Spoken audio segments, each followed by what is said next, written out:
Hey, what's going on, champs? I'm Aaron Deliosa. Welcome to an Immigrant's Life podcast, my podcast about immigrants and immigration and everything in between. Thank you for listening and downloading the show, and thank you for supporting my dad. And there goes the month of March. The snow is slowly melting. The geese are back, making a racket and shitting all over the place. Plants are slowly going back to their full form. Things are looking up. Of course, I'm not disregarding what's happening around the world. I do acknowledge it, and I pray that it will be over soon. Speaking of prayer, in the evening of April 1st, which is this Friday, our Muslim brothers and sisters will be observing Ramadan. For the ones that do not know, Ramadan is the time of spiritual reflection, self-improvement, and heightened devotion and worship to Allah. And personally, I think that's pretty impressive and something to learn from. Having said that, I'd like to say Ramadan Mubarak to our Muslim brothers and sisters all over the world. Before we talk about the episode, I want to say thank you, my champs, for responding on my social media posts regarding giving AIL a 5-star rating on Spotify. I really appreciate that. And if you're listening and you haven't rated us, come on, man. Help us out. Give the podcast a 5-star rating on whatever podcast app you use. It will mean a lot to us. And thank you in advance. Now, let's talk about the episode. Despite living in a comfortable and amazing life with our family, our guest this week decided to leave that safe cocoon and challenge herself to allow herself to grow. I think you guys heard enough. So, without further ado, let's get into the show. Isa, dalawa, tatlo. Today's guest is a social media video creator that sprinkles knowledge while sparkling with kindness. Everyone, please welcome Palak Verma. Hello, everyone. I hope you all are safe, you all are well. Thank you so much for such a beautiful welcome. I am so grateful for that. And as you all know, my name is Palak, and I run a social media channel called Palak in Canada, because I recently came to Canada and I am sharing my experiences through different videos which I create, which also helps a lot of people in order to make their career if they want to settle down in Canada. Beautiful, beautiful. That's one thing I love to talk to you about is like you are, as they say, fresh off the boat. Yes. And as always, let's start with Palak's origin. Where were you born? Well, I am basically from India, and I am born and brought up in the northern part of India, which is Delhi. Along with that, I have always been to Delhi. Like, I have always been in Delhi. No other places than that. And that's the northern, and that's also the capital city of India. So I think a lot of people, and you have the background, which is in the capital city of India. That's great. Yeah. Yeah. I actually have a magnet of this exact picture because my friend, his family is from Delhi. So when he visited, I think last year or 2 years ago, he bought me a magnet, fridge magnet. So take us back to growing up in Delhi and life in Delhi. My life has always been great in Delhi, and I have done my schooling. I have done my graduation in Delhi itself. I lived with my family. I have always lived with my family, with my parents and with my dogs and my siblings. And I did my graduation. And after that, I just realized that, okay, this is not something that I just wanted life. I wanted something more as well. That's when I decided I want to pursue my higher graduation, my higher education. So I decided to give my IELTS exam, learn the different procedures, and then my hassle started in order to come to Canada. Yeah, we'll talk more about that. Let's focus on your life in Delhi. If I talk about my life in Delhi, there is not something that I can complain about. My life has always been amazing. There were not much of struggles which I have faced. If we talk about family, if you talk about friends, I have always been a person who is, very interactive or very outspoken and easily making friends. And everything was well. Like, everything is well still now. But yeah, in Delhi, it has always been great. And if you want to know something in particular about Delhi, you can ask me. Were you good in school? Oh yes. I was. Certainly I was like even after graduation, even in my graduation, I have been good. Apart from maths. Maths is something that I have never been able to understand. And I talk about it a lot. I talk about it in my social media, on my social media channel as well, that I am not good in maths. And this is certainly something that I cannot understand. And maths has given me a hard time. You know that? You know what I mean? I have never been I know what even you mean. yeah, this particular thing has given me so hard time throughout my entire life. I mean, my grades has completely fallen down just because of single subject, just because of that single subject.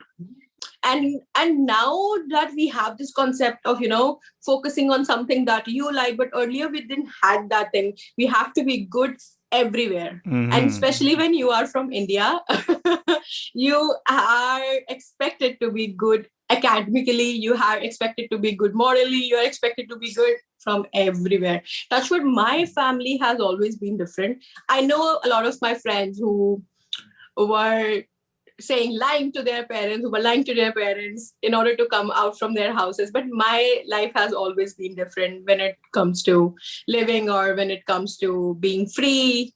And yeah. Oh, they're liberal, your family. Oh, yes, absolutely. My family is completely different. I have never seen such parents. They are so amazing. I never had to lie to my house. I never had to hide about my boyfriends or my friends. Really? Look at you, Oh yes, huh? absolutely. My mom and dad has been the coolest person. They were always aware of my relationship. They were always aware of my different friends. They were always aware of anything that is going in my life.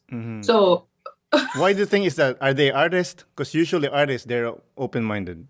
no, this has to be absolutely unpredictable that they are. My father is a businessman, and he runs a really small business of all the Indian snacks. Basically, he runs a really small business in Delhi. My mom is a housemaid. My mom is a homemaker. She's not working, but still they had a thinking of someone that you just said, that artist or someone a bit different, but they are completely normal people. But I don't know how they have been so amazing parents. They have been so amazing throughout my life. That's amazing, man. I mean, they're normal in the Western world, but in India, it's usually like, no, no, no, you have to be a perfect lady. Yeah, absolutely. And I give you a recent example of last night. I was about to dye my hair, and I was asking my mom, what color you want? And she was like, go with purple. You have always done red. Do something different. Usually when I don't know about everyone, but I have seen these examples that parents are not okay with their daughters, especially when it comes to India, their daughters to be free, their daughters to do whatever they want to. But my parents have been like that throughout. So it's not something that I get amazed from, because I have always been born and brought up like that. That Wow. do whatever the fuck you want to do. Everything. I love it. I love it. Props to mom and dad. Thank you. I know you graduated with English literature, which is actually we have something in common. I didn't graduate, Yeah. but I took English literature. I love books. Mm-hmm. I love reading. Yeah. What do you like about it? I chose literature because I don't know why, but I always wanted to choose literature. I have been interested in sonnets, stories, poems every time, like all the time. But when I actually learned what exactly literature is all about, my entire thing was like, okay, this wasn't something that I was expecting. Because literature, when I tell people that, okay, I am doing literature, when I used to tell I'm doing literature, wow, your English must be very good. No, in literature, they don't teach you how to speak English. They don't teach you how to talk in English, or they don't teach you grammar. For God's sake, please. So earlier, everyone has this myth in their mind. Okay, if she's doing English honor, her English must be very good. No, it's not about that. English honors is something very deep. I always liked poems. I always liked stories. But when I started English honors, my entire concept in my mind for English honors changed. I grew as a person. When I learned the concepts of feminism, when I understand, okay, that's how it is and that's how it was. So English honors has really helped me. Like, it has helped me in true sense. You mentioned feminism. How strong is feminism in India? Feminism in India, what what I understood so far in my life, that a lot of people still think that feminism is a bad thing. Okay, feminism is something that you should like. Oh, she is a feminism type of girl. She is something she is someone who is feminist, as if it's a bad thing. People don't actually understand what exactly feminism is. It's all about equality. It's not about giving rights to women. It's about giving rights to all the genders, for everyone. And a lot of people don't understand this concept, and they're like, she is feminist type, she is a feminist girl. That's not how it is. That's not how it works. I completely understood the fact that there is pseudo feminism that has entered to the world, which is making it worse. Pseudo feminism shouldn't exist. That's wrong. Don't do that. But feminist is something that we all should be. You should be. I should be. I have seen my father always being a feminist, always standing for my mother's right, always taking stand in front of his parents for my mom. So I have seen a feminist in my father. So I truly support it. But in India, basically, it's slightly different. Yeah, there is a lot of population this side. A lot of population, if we talk about, they truly believe in feminism. But there are some part of the country which still don't understand the concept of how exactly it works. Yeah, it's the uneducated. Yes, maybe not. Maybe it's not even about education, because my father is not much educated. My mom is not much educated. They got married when they were 16. They were forced to marry when they were 16, but they still do Surprise, understand. surprise. Yeah, but they still do understand. Yeah. So You said poems. Who's your favorite poet? my favorite poet right now, I don't know. I don't remember from my English or my literature's time. I don't remember a single single poet from him from now. But yeah, I have read a lot of sonnets from Shakespeare. A lot of sonnets. You like Shakespeare? Yeah. I hate Shakespeare. Why? It's too complicated. It's too flowery. I'm like, yo, just get to the point, man. No. Have you read Othello? It was the first time I have read something. Othello was never my genre. Was never. I was always in love stories. I was always about Don't say Cinderella. Romeo and Juliet. I hate that one. I always hate Romeo and Juliet. I'm like, yo, you guys are morons, man. Like, you see, he's just sleeping. You don't have to kill yourself. And then the other guy woke up and then kill himself. Like, good for you. You both kill yourself. I truly get it. By the way, let me just say, I'm not pro-suicide. I'm just saying, like, I don't like the end part. I get it. I completely get it. But there has always been some part of Shakespeare which has forced me, my inner self, to go towards literature or to learn literature in future or to read books. As much as authors as I have explored while doing my graduation, I wasn't aware of them before. The only author that I know, was Shakespeare. Like ever since my childhood, I have always, because we don't have that concept of reading novels and everything. So Shakespeare was the only one who had my interest in it. So I cannot complain. So I always liked reading. Who introduced you to Shakespeare? Who introduced me to Shakespeare? My sister, my elder sister. Okay. She's the reader. She likes reading. She always liked reading. I have always seen her reading books when she's elder than me, but I have always seen her studying, reading books, talking about novels with her friends. So then that was my first book, which I stolen from her bag. I can still remember that. But then that took all of my interest. And after that, I actually took it as a career for a while, but then I dropped it. What do you mean career? I wanted to do something in literature. I really wanted to. But I don't know what changed my mind that, okay, let's just turn to something absolutely different, which I am into, that is human resource. That is absolutely a different career, which I thought for myself. That wasn't the plan at all. That wasn't the plan at that moment. I always wanted to pursue something in literature, maybe a lecturer, maybe to teach people what literature is. Doing HR, doing this was never on my list, like never ever on my list. But after a while, I don't know what changed my mind. I am completely into a completely different career now. That's okay. That's called life. Yeah, but I don't regret it. I don't regret it at all, because whatever decisions that I have made in my life, they might sound weird at that moment, but after a while everything start making sense to me, and I don't regret at all. I don't regret taking that decision. I don't regret leaving that decision. I never regret that.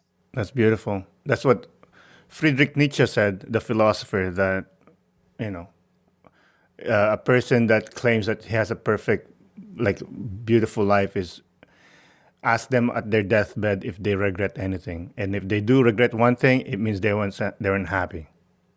Absolutely. Of course, I Yes. destroyed the quote, but I'm not good at quotes anyway. I'm not good at remembering things. I have read hundreds of books, and Same. ask That's what me you asked me. Yeah. ask I me any know. title or the name of the author. I'll be like, the woman, she's very smart. She does the thing. I know. That's why when you ask me, it's don't click my mind. I don't remember a lot of things which I have read already. I may remember while I talk to you. I may remember after a while, but I don't remember immediately. Okay, what I was supposed to tell, what I was about to tell. I don't remember at all. I just Same here. tend to forget things. I read that you were a fraud officer at a company in India. Can you tell us about your experience there? How do you know that? Where I have mentioned this? Don't worry about it. I got it.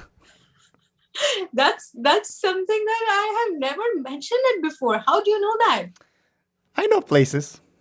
Wow, that's amazing. That's a really good homework. I Thank am you. so impressed. Thank you. So, okay, after my graduation, when Canada wasn't in my plan, I decided to work somewhere like every other person that, okay, now let's just start working. So I started giving interviews to different organizations, and I landed in a company called Genpact. I don't know if you have heard it or not, but it's a multinational company. It has branches everywhere in Canada as well. Mm. And when I talk about my experience in Genpact, it is somewhere good, and there were some sort of cons as well, which I would like to discuss, because corporate world was completely different to me. I have never been introduced to corporate world, and I was the youngest person in my entire team, and near about that, So I was the youngest person. Everyone was having experience of 10 years, 15 years, and I was someone who had no experience. And the first day, I still remember the first day when I went to the office, everyone was wearing formals and serious and working. And I barely used to start or barely used to use laptops, or I didn't even knew anything. And I was wearing my jeans and top. I was making high pony and went to office. I didn't knew that. Okay, I always knew that, okay, people in offices are serious, but something that I saw, everyone was looking at the same direction and they were just continuously working. They didn't realize that someone is entering or someone is just going out. Everyone was just working. And that was a shocker for me. The first day was absolutely different. And I was like, when I went home, I said, Mom, I don't want to go there. People are serious. They are like robots. They're just working. They were absolutely like robots. So first day was absolutely different, but then slowly and gradually I met people. I made some good friends while working. I was working in a voice process. So basically they work as a third party for companies which are settled overseas. So I was working for an Australian bank, and I was the voice of the Australian bank when it comes to any fraud on the customer's card. So I had to talk to different Australians every day. So every day I used to get different experiences. Some customers were very harsh, some were good, sometimes it were difficult, sometimes it was easy. But yeah, I worked there for 1 year.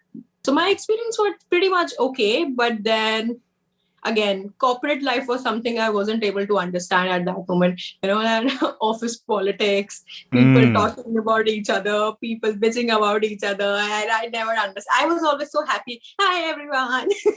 I never understood that, okay, you have to be serious. You don't have to be happy with everyone. Not everyone is happy to see you. You don't have to smile to everyone. No, that's not how it works. Along with that, when I understood the entire concept of my work, I was performing really well. So that created a lot of clashes in the team, because she's someone who has just come. How come she is on the top list? How come you can give her a certificate of best employee of the month? How can this happen? So these things came up. So yeah, that's when I realized, okay, I don't have to be happy all the time. I have to be serious sometimes. People will talk about you. People will judge you. Whatever you do, people will start judging Mm-hmm. you. And then COVID happened. Then we had work from home. So then after that, my entire thing was going in the background. And then I left. And that's the tipping point of your immigration? Yes, my immigration, my entire process was in the background all the time while I was working. But unfortunately, it was the time of COVID. Everything was slow. And that's why I decided to work somewhere at that moment, because I didn't knew that how much time it's going to take, how much time, because I'm someone who cannot sit free. I always need something to do. Even if I'm sitting right now, I'm just doing something with my hands under here. I can't sit quietly. I can't sit just not doing anything. I cannot do that. I don't know why. I don't know if it's a bad thing, but I can't do that. Just sitting Just be or you. yeah. Thanks. I can't be like that. So while I was working, I was in the night shift. I was awake the entire night, working for a different country, talking to different people. And while I was working, it was never a work for me. It was always every day was different for me. It was always like a learning, because that was absolutely a new experience. I was learning so many things, like so many things. And to be very honest with you, I wasn't never confident, right, that I am right now talking to you so upfrontly, telling you stories and everything. I think Genpact has helped me a lot in my communication skills or expressing myself, because when you work as a call center agent, I think that gradually, that naturally, organically, that things develop in you, because you have to make people understand, okay, this is something that is happening in your car or in your bank account. Shut the fuck up, listen to me, I will help you. Shut up. I will help you, don't worry. And at the same time, you have to sound polite. Okay, you can't be rude to the customers. So these are some skills which I have, which I'm always grateful for that company to help me. Along with that, I would like to say one thing about me, that I am technologically challenged. I'm so embarrassed to share that. I cannot. Yeah, right now that I am so good in accessing laptops and doing things, I was not able to even on my system. I always taking help from my younger brother. He is so good. He is so good in everything, and I was never. I was. I had that hesitation of using laptops or using technology. I wasn't good, but yeah, while I was working, Genpact my organization has truly helped me to develop me in so many ways. That's beautiful. Why did you choose Canada? Why did I choose Canada? Okay, so there are so many reasons to choose Canada, but number one was peer pressure. I have to accept it. I have to accept it. Okay, I never accepted it in front of everyone, but I'm telling it now. Peer pressure is the number one on my list, because a lot of my friends were going to Canada, and I was having that FOMO. Wow, everyone is going to Canada. Why cannot I? I want to go to Canada. I want to go to Canada. So that's how it started, when I saw a lot of my friends going there and they were having a good life. When you see people living abroad, you see their Instagram stories, Well, and you sort of, oh, everybody says that, till you landed and like, yo, what's up? I know. So I was like that. Wow, they're having so fun. I want to do that too. So that's how it started. But when I started my research, I actually understood that, okay, this is something that actually I can work on. This is not a bad thing. It's a really good for my future, my career. And Canada has something that a lot of countries don't provide, which is multiculturalism. I was applying for UK as well, but then when I researched for UK, a lot of people suggesting me not to, because of so many things. But okay, then when I was researching for Australia as well, there were different countries in my mind, but actually number one was Canada all the time. Like I said, for peer pressure. But again, when I started actually researching about it, I got so many good things, so many reasons to actually come here and make a career for myself, and for studying here and to do a lot of things. That's how it started. Okay. I want to learn about this because it fascinates me. Tell us the process of moving to Canada. How long did it take you starting from the first step that you took towards going to Canada?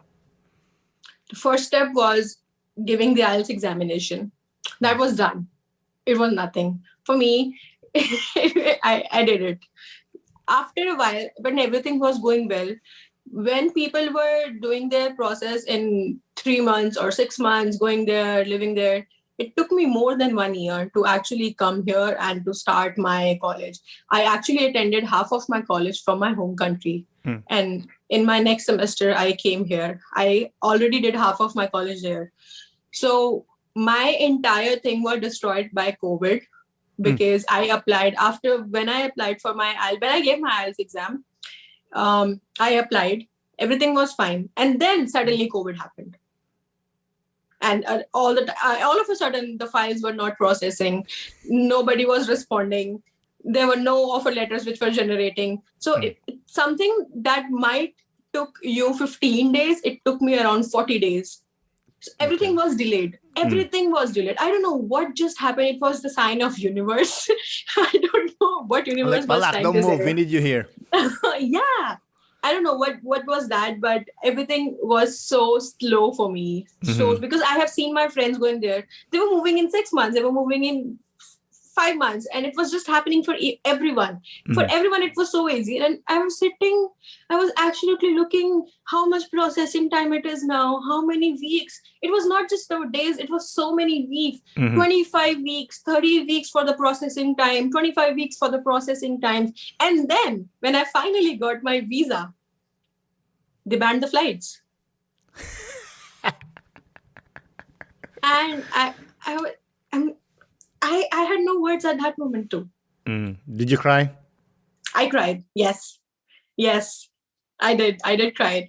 I cried a lot at that moment because I didn't know that what the hell is happening. I don't know, because I just got my visa. I finally got my visa.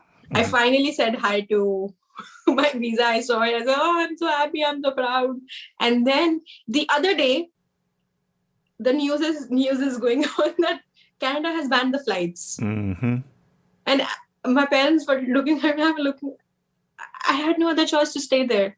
And then I started my college. I wanted to withdraw, but then I started half of my college went there. And when I came here, it took me 5 days to reach Canada. Oh, yeah. Let's talk about that. But I want to ask you one more thing. When that was happening, when all those barriers being thrown in front of you by the universe, did you think of like, screw this, I'm just not going to go to Canada? Yes, a lot of times. If there was a process of returning my entire fees, I would have given up. I would have given up because my parents have spent a lot of money on my education. I just cannot give up now. I have to be patient. I have to study. I have to do it because for international students, the fees is, the fees is 3 times more than for anyone else. We had to pay 3 times higher amount than any other student for international students, basically. So I was like, okay, I cannot do anything. I tried. I honestly tried. I sent few emails to college that what is the process of, taking out my application. But then they said, no, you cannot do it. Now your classes has already begun.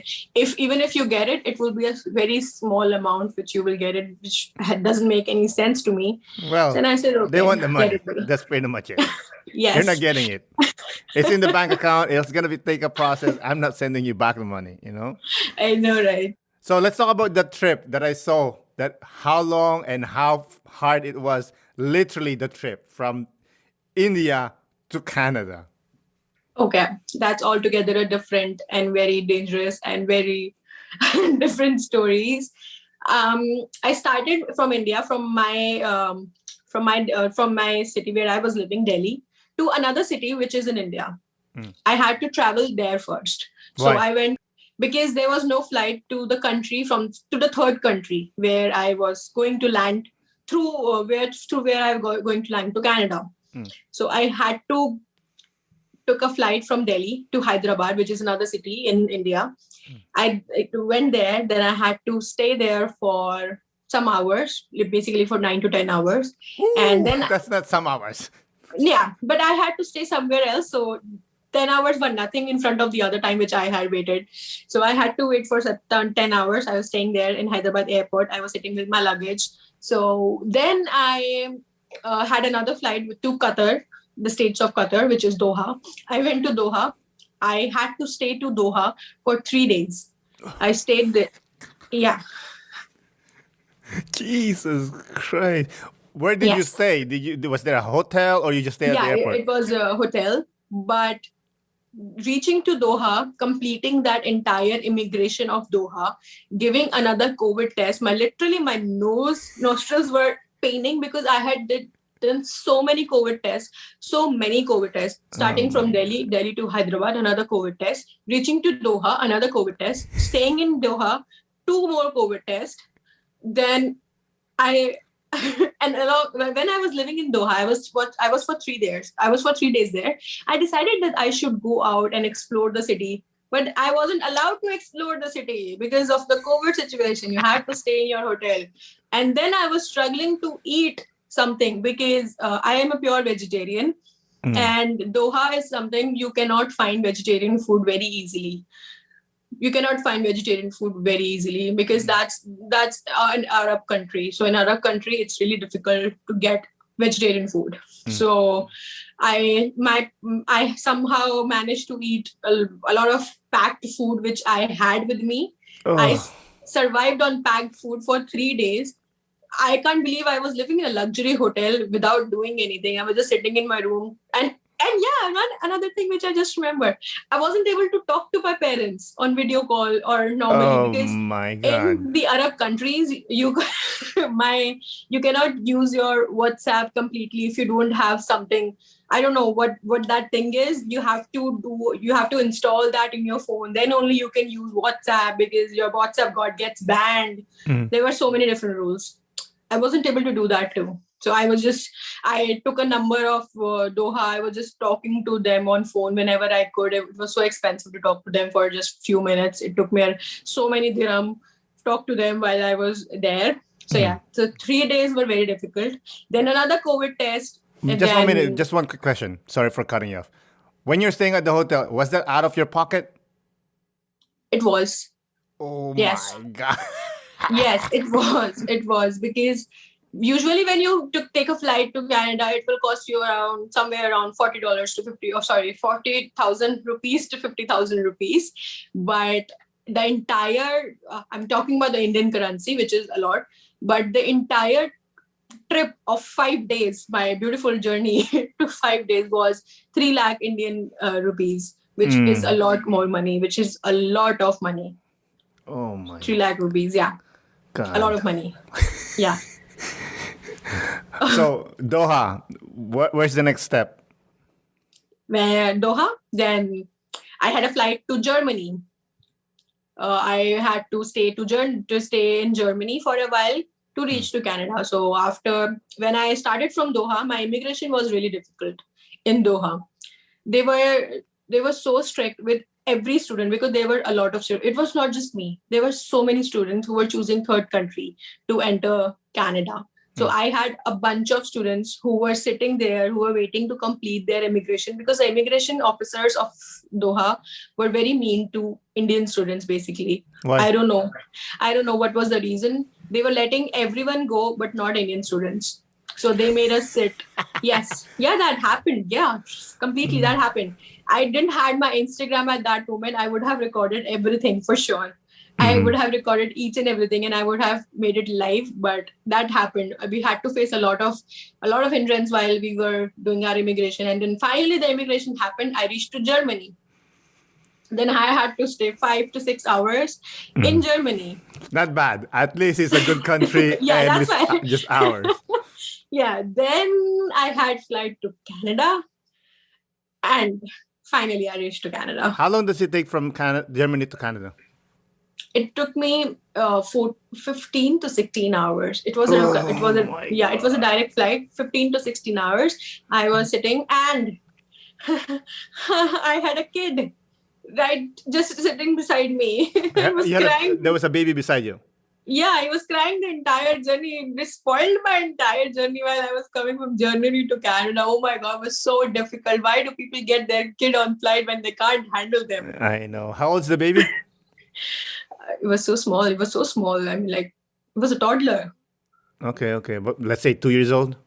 Yeah, I had 2 years old. I And I know. was I just don't understand crying. those people too. Like, why I mean, drag he your was kid? crying. He was crying the entire journey. And luckily, and then in the flight, I got vegetarian food. Finally, I had something to eat after a while. After eating so many packed food, I finally ate something. Mhm.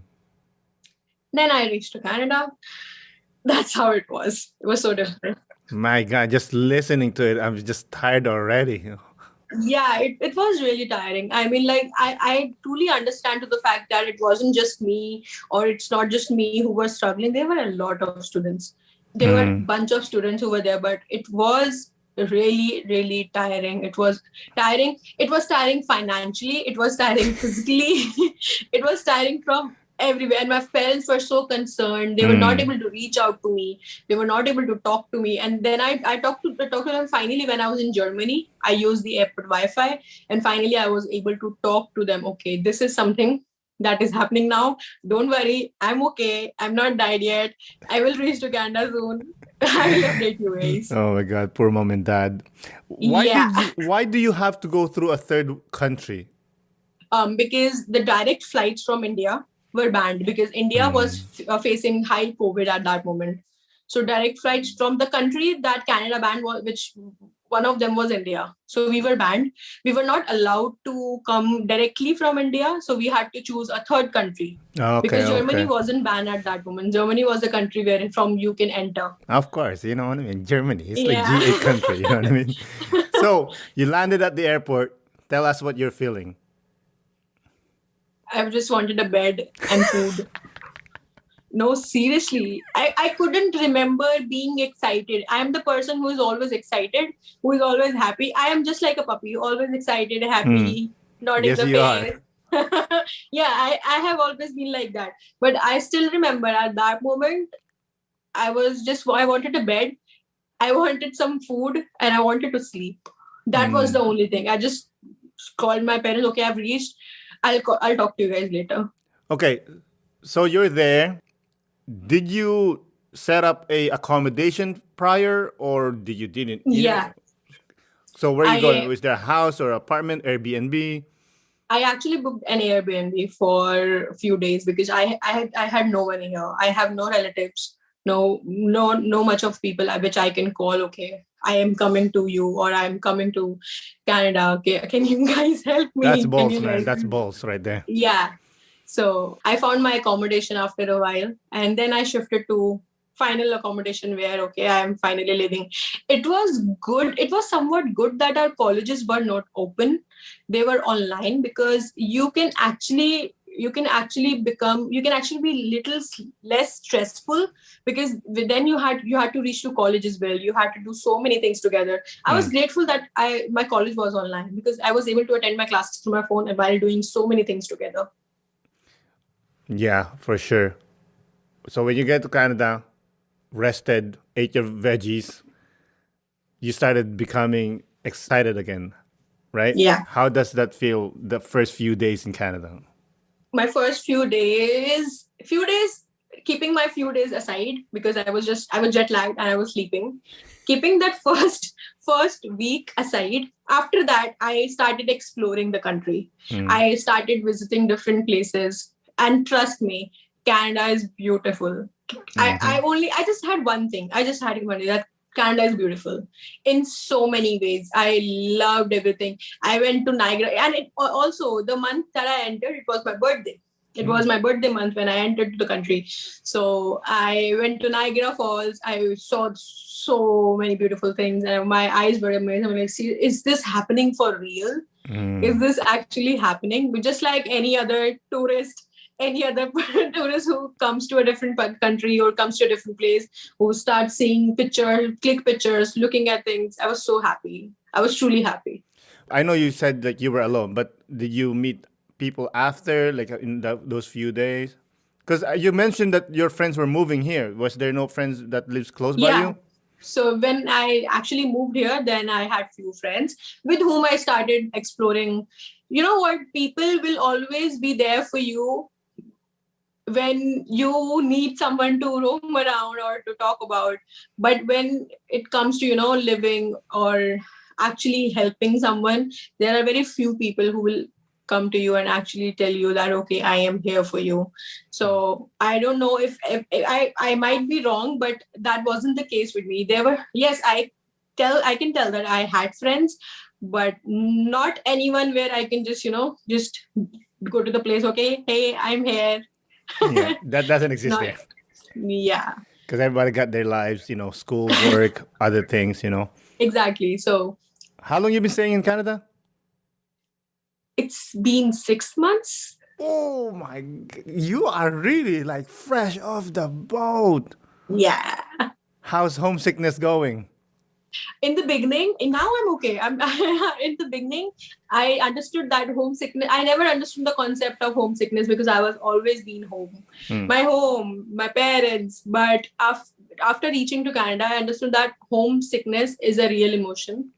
Don't take it for granted. It is real, like crying, like being angry, being stressful. Homesickness is something that you actually feel. It's a real emotion. I felt it. And you don't feel like eating. You don't feel like doing things which you were used to do, which you used to do. The comfort of your home, the comfort of your washroom, the comfort of your, the comfort of the home food. There are so many things which you cannot, nothing can replace that. You for sure get adjusted, you for sure adjust yourself, you adapt new things, but that cannot replace what is home cannot be replaced, can never be replaced. Yeah, I mean, I've been living in Canada for, I don't know, how long? Almost 2 decades, I'll say. Yeah, almost 19 years. I've been here since 2003, and I like that what you said you cannot replace home because it is somewhat true that you cannot replace home. I love Canada. I live here. I am Canadian. I'll never. This is my home, right? But when I go back to the Philippines, it's a different kind of feeling. Like, Yeah. yeah, like I like to say that in Canada is where my heart is, but the Philippines has my soul. Yeah, I completely get it. This is so true. Even I completely love Canada. You have still so many reasons to love Canada. You have been here for a while. This is your home now. But it's been just 6 months, but I still feel this is something where my heart belongs. I can completely be happy here. There is no other choice. I don't feel that, okay, I'm doing some sort of a struggle, or I have to be here now. If I'm here now, I don't have any other choice. No, I'm here because I am happy. I am truly happy here. I completely love this country. There are so many bunch of nice people. People are so welcoming. When I have people where I work part time. They are so nice. They called me for a Christmas dinner to their home, which was so beautiful, which is so nice to me. Like I was so happy. I was truly, truly overwhelmed. But again, your home cannot be replaced. Exactly.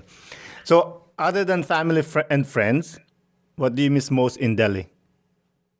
In Delhi, I, Don't say food, but it's gonna be food. I yeah, know. food is something that I do miss, but I'm a person who loves animals. So I had a lot of stray dogs which I have adopted, which are living in my home. I do miss them a lot. I miss their touch. I miss the touch of fur. I miss their love. I do miss them a lot. So I have so many dogs who still live in my home. I love dogs. I had no other reason to miss apart from them. I miss them so much. I How about your so much friends? What are miss they? Chop liver? them. No, like I mean, like I don't know if you understand this, if you know this or not, that in India there are so many stray dogs. There are so many Indian dogs who are lying on street in very pathetic conditions. I have always comforted them with a place to live, with food, with so many things. So I miss them. Of course. Which reminds me, my first dog, he passed away last year. That was another reason which I can add to move to Canada, because I was skeptical before if I should leave him or not. When he passed away, I had no other reason to just, okay, that's fine. Now I had no reason to just live. What happened to the other dogs? They're just like whatever. No, the first dog that you have, the first everything. He was like my baby, like the first everything, you know what I mean? Mm-hmm. So when he passed away, that was really heartbreaking for me. That was the first heartbreak I ever had in my life. I never had heartbreaks from boys on my relationships, but that was the first heartbreak that I ever felt, that actually I have felt in my life. So that added another reason to make my mind, okay, let's just move. That's fine. Why did you choose Conestoga College? Conestoga College. Okay, I had two colleges in my mind. I had two colleges, which number one was Seneca, and secondly, it was Conestoga. I always wanted to be in Ontario. Ontario is the only province that had my eyes. Okay, I will live here, because you see so many things, and Toronto is so famous. I think that's the reason, because I didn't knew much about this, but that's the only place I wanted to live. So I had two colleges, which is Seneca, and another one, which is Humber College. And unfortunately, I wasn't selected in both of the colleges. Yeah, I wasn't selected because of my past educational background. Because of your math grade? Yes. Yeah. That's one of the reasons. Yes, that's one of the reasons, because I chose human resource, which has accounts. I chose, my second option was marketing, which has accounts again. So both the colleges said, no, we cannot have you as a student, and which was really heartbreaking. Then I had no other option to apply to other colleges. I did apply to different colleges. I got accepted from Conestoga. I got acceptance from some other college too. But it was better to choose Conestoga. So how was your experience going through school in a different country through pandemic? It was actually, when I was in India, my grades were better. When I came here, my grades were down. Well, come on, you got other things to think about. You know what I mean? Exactly. So when you are in your home country, you just have to focus on your studies. That's it. That's the only thing. But here, you have to manage so many things all together. It was so overwhelming that I actually started getting lower grades. I never got a D in my entire life, and I got a D here, and I was like, except from your boyfriends. No, I'm just joking. Yeah. I'm So joking. I know, that's all right. I wasn't able to accept the fact that, okay, now I am actually getting lower on my grades. From your home country, it was a great experience. The professors here, they are amazing. They don't make you feel like you are someone who is new to the culture, who is new to the education, who is new to the college. They are so amazing. Conestoga College has a bunch of amazing professors. I can for sure say that. They are so nice. They are so amazing. They are so welcoming. And the studies here are different from the studies that I have done so far in my life. Here, studies are more focused on practical learning rather than, you just have to focus on learning, blow your mind with so many things. Yeah. Here it's different. And I have always been a person who believed in practical learning, who has always believed in practical learning, to explain myself, to give presentations, to tell everyone, okay, this is something, this is what. And here I was able to actually explore, which actually I always wanted to. I always wanted to be like that. I always wanted to talk. I always wanted to speak. And here I got the platform in this college. I got the platform. Professors were so amazing. They were able to make you understand this is how it is. That's how it goes. There were so many new formats of learning. I never had APA format in my home country. So that was absolutely new for me. I never knew that what exactly is APA format, for example. So I learned here. I actually adapted this. So yeah, so many different things. But yeah, it was a good experience. I cannot complain at all that, okay, I was sad. Yes, I was feeling a bit anxious being there. Okay, so because a lot of my classmates were already in Canada. So I was there we were chatting and talking. There were a lot of students who were already in Canada. A lot of students were still in India, but a lot of students were there. So that was making me a bit anxious. I What do want you to go mean? to You guys were waiting for students? No. It's like my class had some students. So some of them were already in Canada. Some Oh, of they're them all were, international students? yes, most of Oh, okay. them. Like most of them were international students, but most of them were already in Canada. Knowing what you know now, do you think you would have immigrated sooner? Yeah, absolutely. The unfortunate instance that has happened with me that was I wasn't expecting. That was absolutely unpredictable because I knew that things were slow with me. But when you finally have your visa in your hands and then you see a news that, okay, you cannot go now, that was absolutely unfortunate. Yes, it would have been easier for me if I was here before. COVID has truly affected my life in so many ways. I have survived 3 waves of COVID by never getting COVID, but it has never affected me physically, but it has affected me in so many ways. Yeah. So many ways. The whole world, unfortunately. But the good thing about it is it makes you more resilient. It makes you more grateful. Yes, right? it does. It does. Do you think the Palak in India and the Palak in Canada are completely two different people? Or the Palak in Canada has been lying there inside Palak in India, but now since you have the platform, you just open up? That's a really good question, that.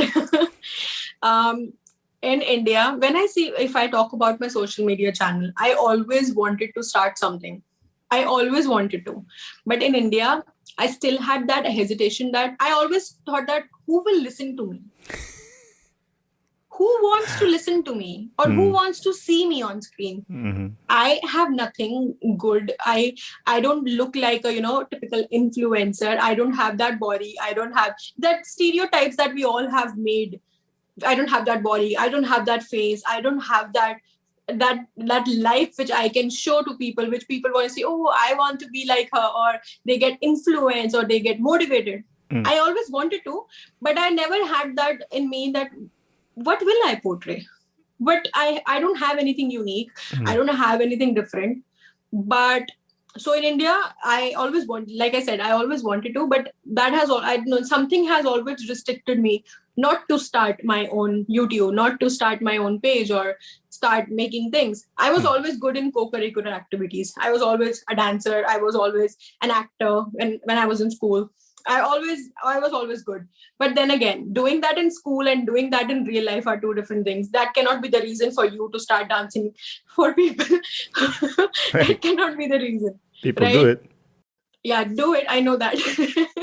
So yeah, I always wanted to, but like I said, I never had any reason. But when I reached here, I actually felt like sharing my things. My motive was never to earn money. My motive was never to gain amount of followers. My motive was never to, to be an influencer or to be someone who people can say, oh, see, going there. We know her. That was never my intent. Absolutely never. My intent was always, when I started, I always wanted to share my experience. This is what is happening.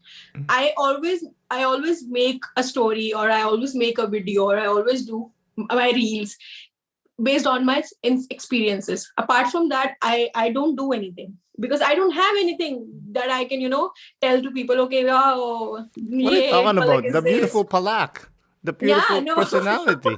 That's what No. you have. No, it's nothing like that. It's just that I just want to share my experience. Okay, I am an international student.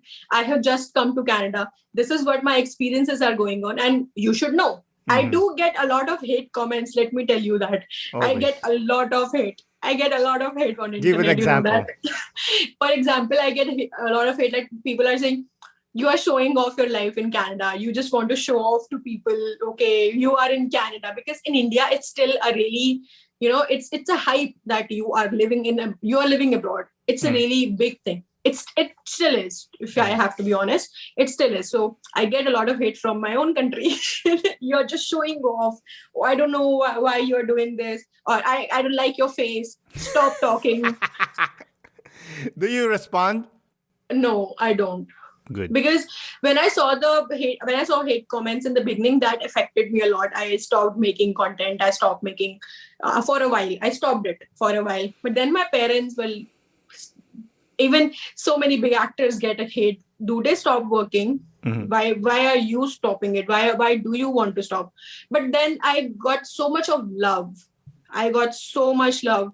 And I instantly gained a lot of people who joined me, who actually started, liking me, who started telling me, okay, this thing has actually helped us a lot. You telling us this has helped us. I'm not an immigration officer. I'm not a professional. I'm not someone that can, can tell you, okay, do something, do like that, do this. I'm not. I can only share my experience. I can only tell you what I did. What worked for me might not work for you. That can happen, but that doesn't stop me for sharing my experiences. So yeah, that's what I try to do. That's beautiful. So you have like thousands of followers. And how does it feel to be followed by thousands of people on social media and be a quote unquote normal person in real life? When I started with people, 10 people, 13, 20, 25, 40. That's how the numbers started growing. And they started growing very immediately. My numbers started growing very immediately. So earlier when I used to make stories before, I was very confident. I was very happy. Now I get a bit anxious that nothing can go wrong because so many people are watching. Earlier I could still make mistakes while talking, while writing. There was still a hope because, okay, there are less people. Now I know to the fact that so many people are watching. There is no scope of making any mistake because I get nervous. I get anxious. That may not look on my face, but I get nervous very easily. I may not show you. I may not show you. I am very good at hiding that side. Okay, I'm nervous. No, I cannot show you that. You will find me the most confident person in the room. But deep inside, I am always very nervous. Now that I know there are thousands of people who are watching me, so I still get okay. Nothing can go wrong. I make so many takes while posting anything, while doing anything, that this cannot go wrong. Just be yourself. Yes. I try to, but still, I know. I completely understand. But in real life, I don't know, just walking around doing things. Is it weird? Like, 1,000 people are watching me, and these people they don't even know. Yeah, it happens. Like a lot of time, people actually walked up to me that we know you. No way. Yeah, it happened. Wow. Because I live in Brampton, and Brampton, there are a lot of Indians. There is a community, like there are majority of Indians are in Brampton, and they tend to follow me. And a lot of times they have come to me that we know you. That we know you. It gets little bit, awkward. Okay, fine. You know me. Thanks for knowing me. But what should I do now? So it gets awkward. As much I say, okay, say hi to me whenever you see me. Say do this, do that. But when someone come up to me like in real life, I get anxious. Okay, hi. I'm the most awkward person. I'm the most awkward person. Was there a time that someone's like kind of weird, like you're usually a dude? People stare. Sometimes I had instances where people are just staring me. They're just trying to figure out, is she the same person? Because now we have our mask on all the time. But there have been awkward instances. I won't say that a lot of people know me. I walk like a celebrity. Hi. No, that's not the case at all. No.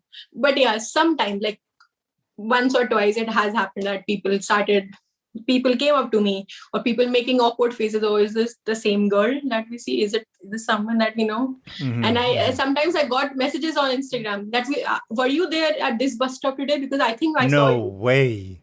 Yeah. And I'm like, yes, that was me. I'm sorry. That's that was crazy. me. Yeah, that has happened. It's awkward. It's on social media, it's very easy to talk to people, to make them yours very immediately, to dance or to smile. But in real life, it's still awkward, make you feel like seeing your followers or people who follow you, people who see you on Instagram coming to you like, hi. I'm like, hi, hi, hello, good. What makes you stay humble? I think I have always been the most humble and the kind person. I am not appreciating, I'm not doing self-appreciation, but I have always been very soft. I've always been very humble. I have always been very kind. And that is something that's my biggest strength and the biggest weakness too. I have always been that person who will get attached very easily, who will be so humble, who will go to any extent to help anyone. I don't know. And that has affected me in so many negative ways too, in my personal life as well. So many negative ways, because I have been that person. I get so hurt easily. I get so in that way, but that's okay. I don't mind being humble, because there are very few people left being humble in life. I mean, you're going through it, Absolutely, yes. How do you think immigration changed you? It changed me. After reaching here or doing things by my own, I have always been a very pampered child. Always being loved by parents, always being youngest. So after reaching here, when I actually saw, I think that before that, I wasn't living a life. I was in a dream world. Now I am actually living a life. So now when I'm living a life, it has completely changed me in so many ways. Now I'm more responsible. Now I am more of a person, who thinks about myself rather than a lot of people, or who thinks about making a career rather than going to a party, who thinks about waking up early rather than staying up all night. So these are the things that has changed me a lot. Short story, I have been more responsible now. I was not as much as responsible as I am now. I can take care of myself now, because who else will? I take care of my food. Earlier, it was my mom who's like, have you eaten something? Go and eat. Giving me food. My parents were asking. Now it's just me. Who else will take care of me? So I am more responsible human being now. I love it. So what's your ultimate goal living in Canada? For me, it's just the beginning. My journey has just started. So I want to learn so many things. I want to focus on my studies. And ultimately, I want to work in a certain place where I always wanted to be. I just want to grab opportunities, because I cannot say I don't like working, or I don't like, I have always been a person who loved working. I always want to, work my ass off. I have always been that person. I love working. I cannot say that, I have to work. No, I have never been like that. I love working. I love making, if I'm working, I'm creating content. I love doing that too. So at the end, I just hope I get to work somewhere where I always wanted to, where I can actually, explore and actually grab so many opportunities. I know that may sound cliche, but that's genuinely I want. There's a reason why it's a cliche. Because it's true. That's genuinely I want. So, as an international student, when you've graduated as an international student, can you stay here in Canada? I have doing a course 1+1, which are is 2.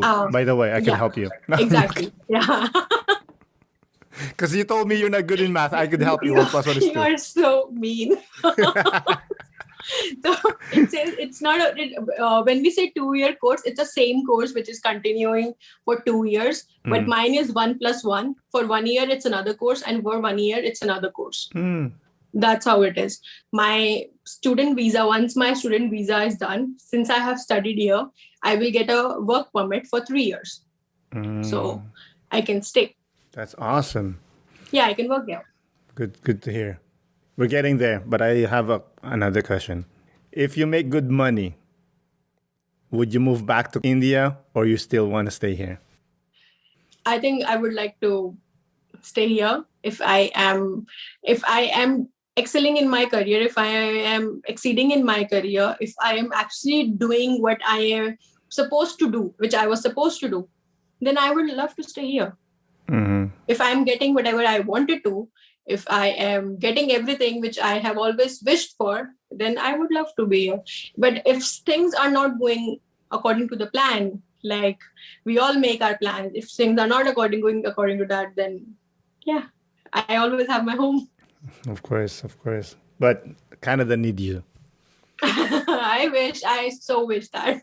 What do you mean? Like, of course, I don't know. I need Canada for sure. I love this. I don't know if the country started loving me now, but I love this country. I just love this country. I know it's so weird for you to say like, oh, I love this country. I do also say all the time, Canada forever, And people like, and then I'll talk to other people. I'm like, oh, Canada has problems. Canada is thing. I'm like, yo, have you been to India? Have you been to the Philippines? Because I know, right? I know. I want to talk so many things. Like there are so many cons about my home country. Yes, there are so many good things too, but there are so many things which needs to be improved, which needs so much help. But just that it's not right to talk about that. I get so much hate all the time. Yeah. But it's okay. If you were getting the same opportunity, all that you wanted in your life in India, do you think you would ever immigrate? I think yes. Because even if I'm getting the opportunity, I had the opportunity, to be very honest with you. I was doing good when I was working, and I actually had a promotion too. I was supposed to get a promotion if this wasn't the plan. If I had the opportunity there, I would still like to move, because living at your home, living in the safe space will always make you, a good person, will always help you to have a good life, to have everything good. But when you actually start exploring a altogether a different country, start living alone, you start exploring things, then you actually understand life. And I think that's very important, to get out of your comfort zone, to get out of whatever you have right now, because that's how you will grow, which I have grown. I can truly say that with my own experience. I was a different person right there. I am a different person now. I am more experienced. I am more responsible. I was the one who is not even getting a glass of water for myself. Always mama, papa, always mama, papa. I was that person. But now I am more responsible, taking care of myself, taking care of everything. So I think that's really important. And that is important for everyone. So even if not Canada, I may have relocated in my own country to some different state. Amazing. I think we're there. But do you have any last remarks before we close out? We have pretty much discussed, like my entire life. It's like I have just went to the entire flashback of my life. And we talked about the things which I don't even talk to myself. I don't even talk to myself about few things which I told you right now. So thanks. You're welcome, and thank you. I appreciate it, and I'm sure it wasn't that easy. Yeah, it's thanks to you. Yeah, thank you for making that safe space to be able to talk to you so upfrontly, so nicely. Thank you. You're welcome, and thank you. Have a good day. Thank you. You as well. Bye. Again, Palak, thank you for coming on the podcast. I really do appreciate it. Thank you, listeners, for listening. This is Aaron Deliosa for An Immigrant's Life. I'll see you guys later.